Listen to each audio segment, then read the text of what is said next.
For centuries, racism has been a costly endeavor perpetrated by those who thought they could afford the fee. But the bill has come due and the payment is no longer sustainable.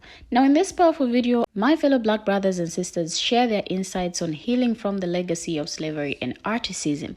Now they set the record straight, exposing the systemic barriers designed to hold Black people back. From the shift from tuition-free to tuition-based colleges in the 1960s to the lack of universal health care, our speakers review how racism has been used to maintain power and control. But here's the truth. The fee for racism is no longer payable. The system is broken and it's unaliving those who refuse to stop paying. And it's time to confront the reality of racism and its cost. So join me as we explore this critical conversation as my fellow Black brothers and sisters set the record straight. I will be right back. So it's always been expensive. It's always been expensive. It's just, they always thought that they would have the fee. They always thought they would have the fee, and hell, for a good minute they did. They had the fee to give. See, the problem is now they don't have the fee. They don't have the fee, so it's becoming a problem.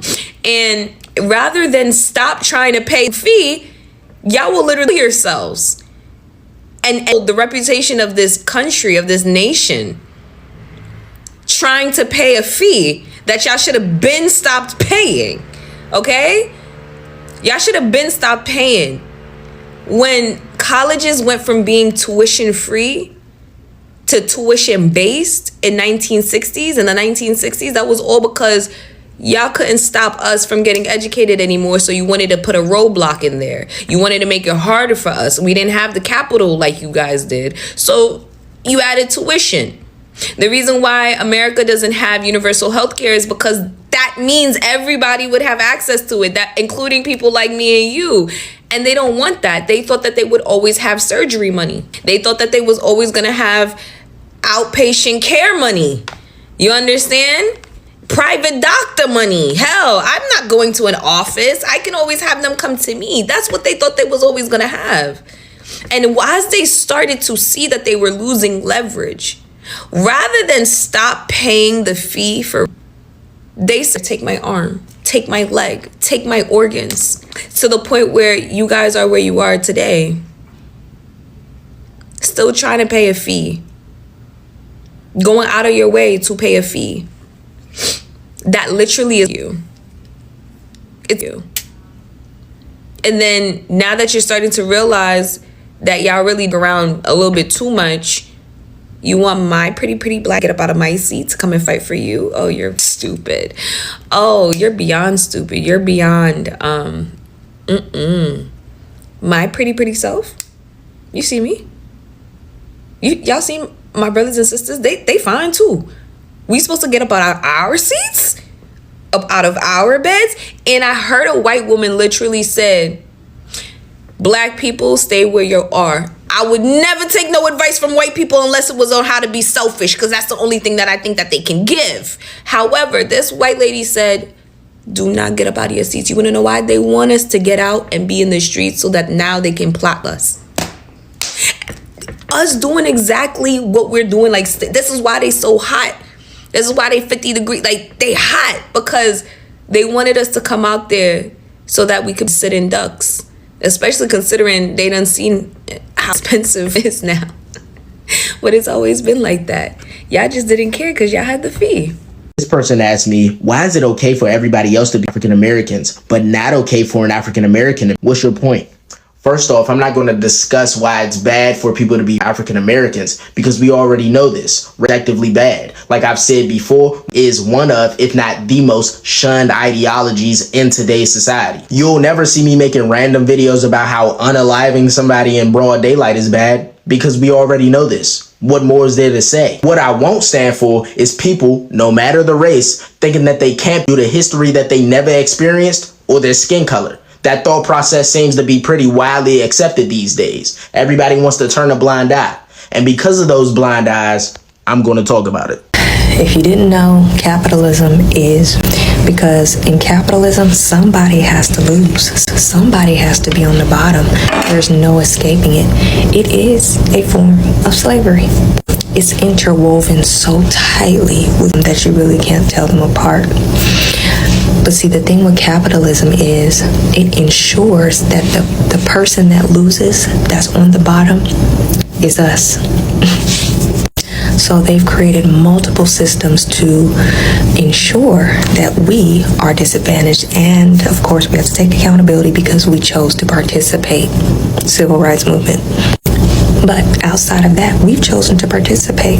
They put crack in our neighborhoods, and what we do, we picked it right up and sold it to each other. They, mind you, all these, they gave us rap and hip hop with violence, destruction. I mean, it destroyed us. And what we do, and I'm guilty of it. The things that they've given us has been nothing but a poison. Even 501c3 churches, okay? Fraternities and sororities, poison. It doesn't stop there. The list can go on and on and on. But I said all that to say, the time is coming where these systems will no longer exist. This power structure can't stand anymore, and which is why it's changing. Now, I think we know where it's going to end up, but for the time being, the power structure is changing. I'm excited. I can't wait for this system to fall.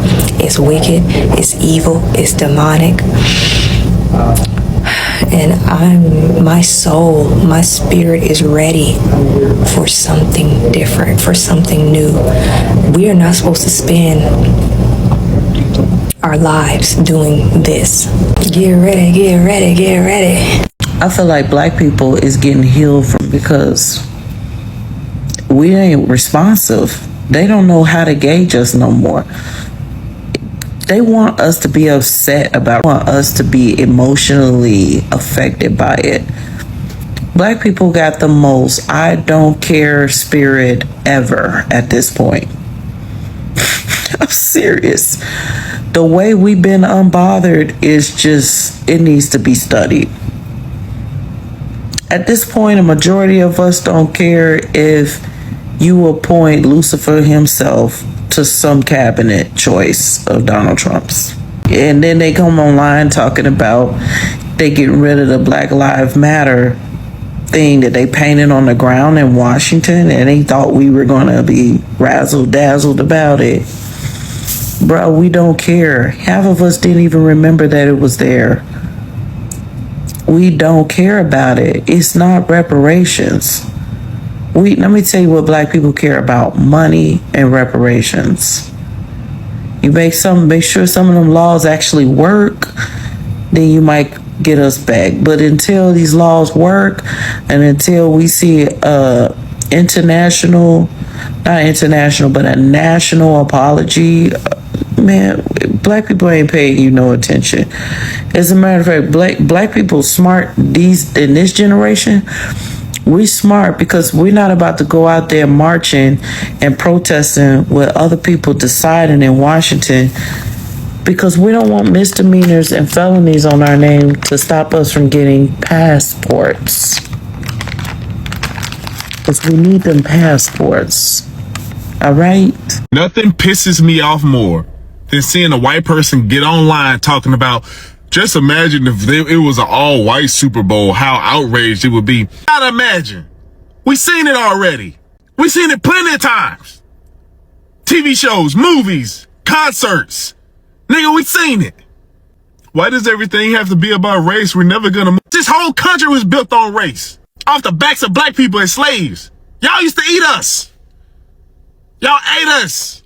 Made furniture out of our hair and shit. It's never not gonna be about race. There ain't no kumbaya. Black people were massacred in Tulsa, Oklahoma in 1921. 100 years ago. That was y'all grandparents. It was so long ago, that shit. 100 years ago. Fred Hampton was in 69 at 21 years old because he was getting too powerful. FBI, the government. It's so aggravating because y'all don't even want to teach your kids the proper history. You don't want your kids learning how much of a monster y'all were, your ancestors were, to everybody, especially black people. You don't want to tell about they're going to grow up feeling shame. They should. As a white person, you should feel shamed about what your ancestors done to people. That's American history. What the sister is saying is not only profound, but it also illuminates the harsh reality of how systemic racism has been economically engineered to keep us in a perpetual state of disadvantage. For generations, the fee she refers to is the invisible cost that both Black and palm color people have been forced to pay. Now, for Black people, we have been forced to pay simply for existing in a society that never truly acknowledged our humanity. It's a fee that comes in the form of discriminatory policies, economic barriers, and social exclusion, all designed to stifle our progress and ensure that the power dynamics remain intact. Now, when she speaks about the shift from free college education to tuition-based systems in the 1960s, that's a key moment in history when we saw an intentional roadblock put to prevent Black people from accessing education and opportunities. Now, education was and still is a powerful tool for liberation, and as Black people began to break barriers in the academic world, the system responded by placing financial burdens that disproportionately affected Black people. Now, the shift from affordable education to costly tuition is an example of how access to knowledge was weaponized against Black people, not because we were incapable, but because Black people pose a threat to the established order. Now, the comment about healthcare cuts to prevent universal access is equally valid. If healthcare were truly universal, it would mean that all people, regardless of race or economic background, would have equal access to life-saving services. But America has deliberately withheld this because, as she pointed out, there's a belief that certain groups will always have the surgery money or private care. Now, this perpetuates the idea that healthcare, like education, should be reserved for those who can afford it, often leaving Black communities to bear the brunt of inadequate care, higher costs, and unequal treatment. Now, what's perhaps most striking is the notion that even as the system begins to crumble under its own weight, due to a lack of resources, changing demographics, and rising discontent, there is still a refusal to stop paying the fee. People are so entrenched in this system of oppression that even when it's clear that it no longer serves them, they continue to prop it up, even at their own expense. Now, the circle of self-destruction is what's truly unaliving these people. Instead of dismantling the system that keeps us trapped, there's a tendency to perpetuate it, reinforcing these harmful dynamics. She's right. This fee should have been stopped long ago. But no, they just want to keep on paying the fee because. Now, as I was carrying out my research, I found this article that reads The Cost of Racism to Palm Color People by Paul Kivel, and it reads, we tend to think of racism as a problem for people of color and something we should be concerned about for their sake. It is true that racism is devastating to them, and if we believe in justice, equality, and equal opportunity for all, then we should be trying to end it. Now, racism does produce material benefits for palm color people. However, the costs of racism to palm color people are devastating, especially to those of us without the money and power to buffer their effects. They are not the same costs as to day-to-day violence, discrimination, and harassment that Black and people of color have to deal with. Nevertheless, they are significant costs that we have been trained to ignore, deny, or rationalize away. They are costs that other palm color people, particularly those with wealth, make us pay in our daily lives. It is sobering for us as palm color people to talk together about what it really costs to maintain such a system of division and exploitation in our society. We may even find it difficult to recognize some of the core costs of being palm color in our society.